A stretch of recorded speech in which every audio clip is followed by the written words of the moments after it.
Hello, it's Dr. Beth Colby, a psychiatrist in London.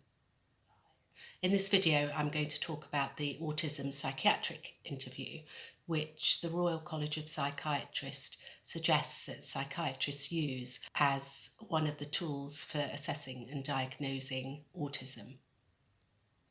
First of all, there are general questions about the individual, and then there are three sets of other questions which are more specific to autism. These come under three headings, the first of which is Qualitative Abnormalities in Reciprocal Social Interaction. The second one is Qualitative Abnormalities in Communication. And the third one is Restrictive, Repetitive and Stereotyped Patterns of Interests and Activities. This video is about qualitative abnormalities in reciprocal social interaction, and I will go through each question in this section one by one. The first one is quite a lengthy question, and it is, when people talk, sometimes it is to get something or find out about something, but sometimes the purpose seems mainly to be with someone. Sort of small talk, such as saying it never stops raining.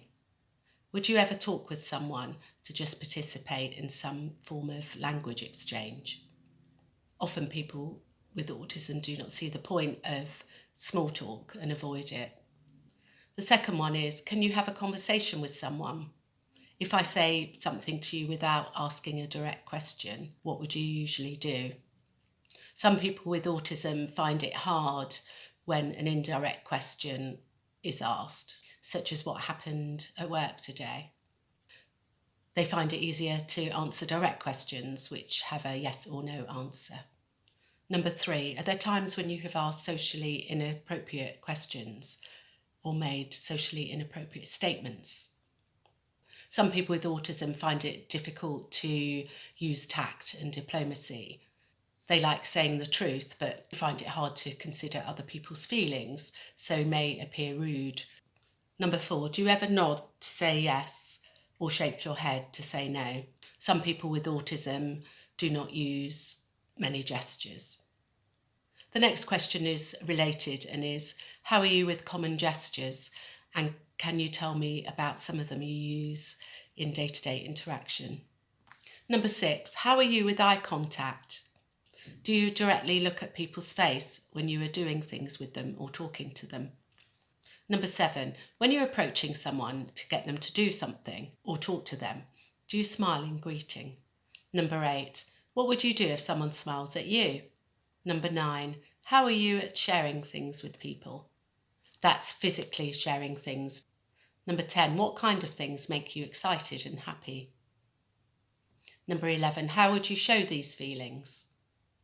Sometimes it is difficult to tell if a person with autism is happy or sad because they may have a flat affect and not show their feelings. At other times, they may find it hard regulating their emotions and may appear overexcited, and they may jump up and down or make a dancing movement to express how they're feeling. Number 12, how are you at sharing your feelings with others? Some people with autism find it hard to know how they are feeling, so they find it difficult to share their feelings with others, and also they find it difficult to tell how other people are feeling. Other people with autism may be overly empathic and feel people's feelings really deeply, or they may themselves feel feelings really deeply but not be able to pinpoint what sort of feelings they are or be able to name them. Not having words or being able to describe feelings is known as alexithymia, which isn't specific to autism but can be a condition on its own or associated with other conditions. Number 13, how are you at reading other people's cues and gestures? Number 14, are you able to identify whether someone is happy or sad? I think I've already talked about some of these. Number 15, what would you do if someone close to you was crying or have hurt themselves? Number 16, have people ever commented on your facial expressions? And as far as you can tell, do you have the full range of facial expressions? The next one, have people ever commented on the appropriateness of your facial expression? And as far as you can tell, is it appropriate to situations? Number 18, how would you respond if a not so familiar person approaches you, such as your friend's friend? 19, as a child, did you get into the spirit of social games? 20, do you have any friends? How many friends?